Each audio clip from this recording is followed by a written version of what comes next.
Calgary, thankfully, has absolutely fallen off a cliff and makes it almost at the point where the Oilers are locked into a playoff spot. I don't want to say that yet, but the math is getting to be in their favor. Let's run through a little math hypothetical. Here we go. Let's say the Oilers go 10-8 in their final 18 games, which would be only 2 games above 500. Not that good, but 10-8. That'll put them on the year at, get an extra 20 points, 96 points. The Calgary Flames right now are at 67.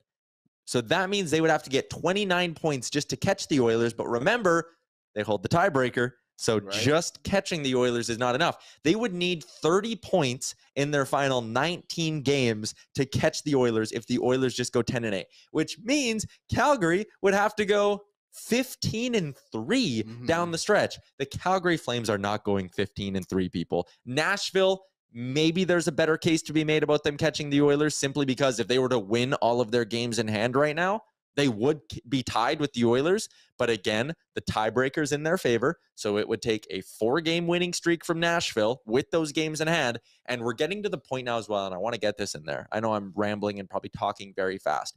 We're getting to the point where games in hand just means you have less days off from now until the end of the season. It's not necessarily a great thing to be playing a jam-packed schedule down the stretch. Again, Nashville would have to win all those games in hand, and even if that happens, Winnipeg would then have to win their game in hand and then gain a point on the Oilers down the stretch. Like, the Oilers should, in all likelihood, make the playoffs. I think Money Puck has them at like 90-some%, so I'm going to roll with Money Puck. It's looking good, but you still want to try to get home ice in round 1 because we saw how important having Game 7 in your building can be last year. Although sometimes I think it's a little overblown, but still, you want that. That's something to strive for down the stretch. You play the hell out of Skinner until it seems real likely, hopefully, that you can have that that first or second spot locked up. Yeah, I'm with you, Tyler. And the thing, we want to talk about goaltending here. Calgary has not exactly had stellar goaltending either, which is pretty much a reason why they're in the position that they are. The biggest reason, obviously, other factors like Gaudreau and your 2 best players not actually wanting to be there, but besides the facts, I just wanted to bring this up quickly just on the goalies. I saw this from Oil and Goal yesterday. Good follow. So standings points impacted. Okay. Jack Campbell is -9, which means essentially he has lost the Oilers 9 points this season. Stuart Skinner is +8.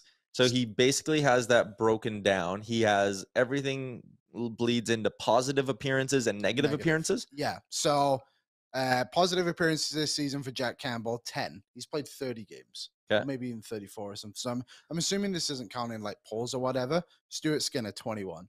Literally doubled him. And they're flipped too, because Campbell has 20 negatives and Skinner only has 13 negatives. So there just comes a point, and like you just kind of said, just to back it up, like you just got to ride Skinner now. Just got to ride him until the wheels essentially start to fall off slightly. Okay, here you go, Campbell. Here's your redemption game.